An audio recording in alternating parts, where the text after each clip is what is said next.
I love silence, but living as a householder, how to maintain it?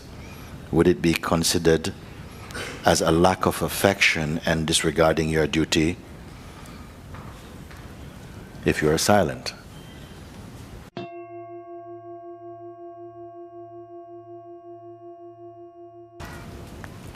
It's funny because sometimes as our mind is merging into silence.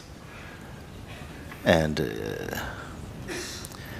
sometimes it appears to others you're behaving out of character. You start to go walking in the night. You don't sleep until very late. You're quite happy to be alone. You laugh for no reason. Sometimes cry for no reason also. And they're very worried about you.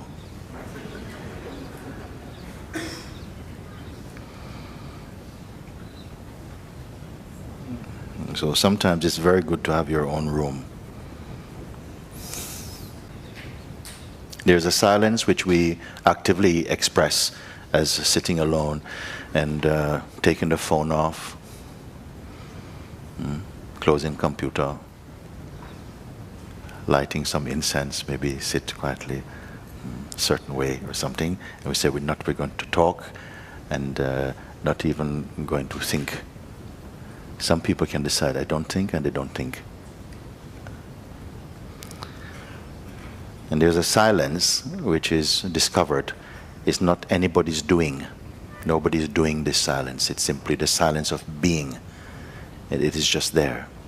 Whether the mouth is speaking or the body is moving, it makes no difference to that silence.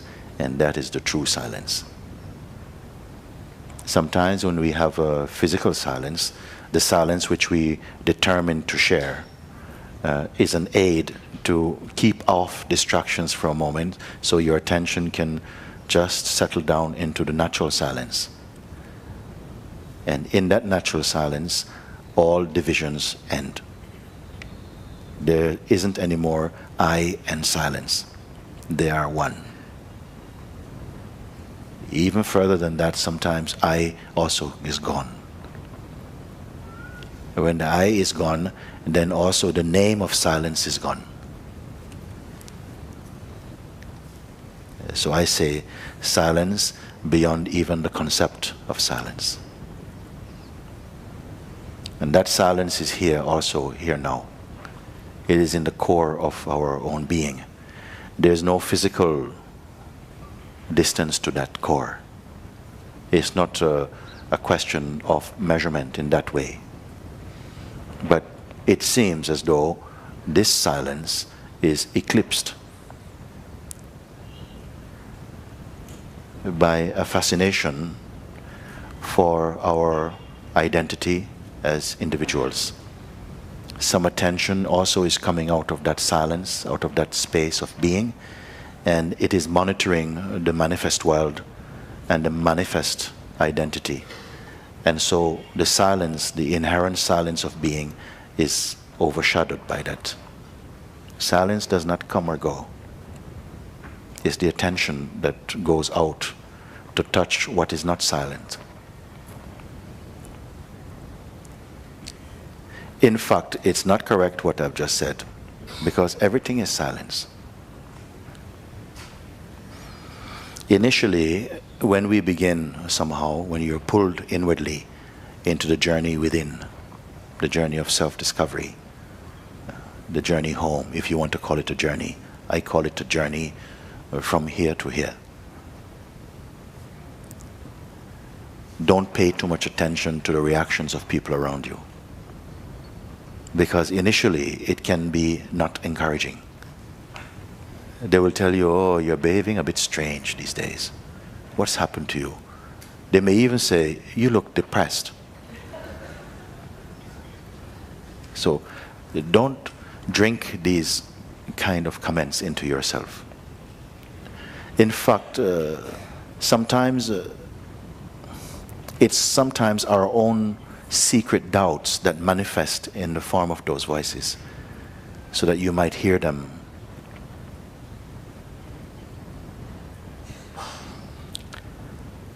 Just continue being present and observing that all that arises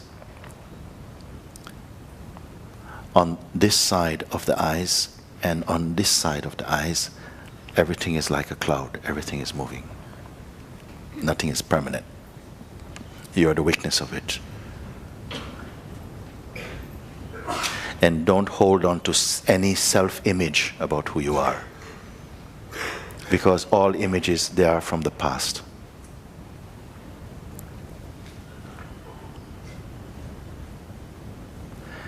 And then I ask this question, that which sees all else, everything else, can that itself be seen? And you have to find out. Some people feel, I know the answer to this. I say, no, I don't want this type of answer. Look freshly each time. Prove freshly each time.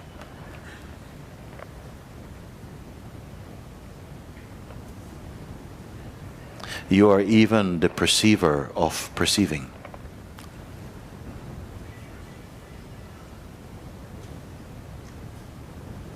That ability is already in you.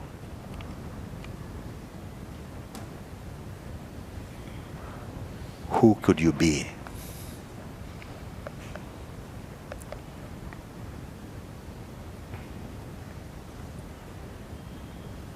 Can the perceiver, can the seer be seen? Can the perceiver be perceived? It's not a mental question.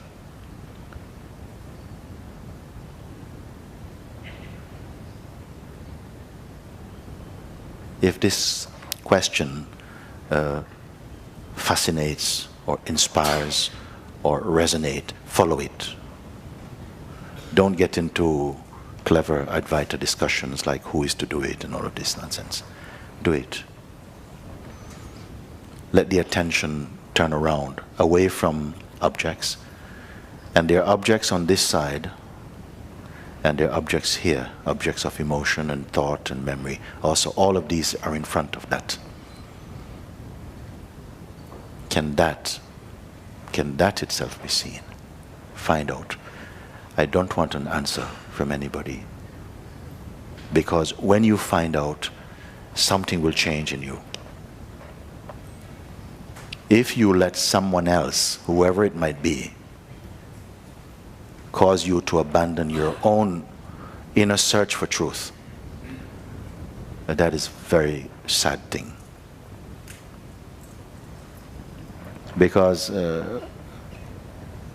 as you come again into your freedom, not only they, but the whole world will benefit from your freedom. So if people are somehow seeming to trying to sabotage your attraction for the inner discovery, don't pay so much attention to that. Follow your heart. Don't say, but I am committed, I have this thing to do, that thing. Follow here. Because truth is not in conflict with a normal existence.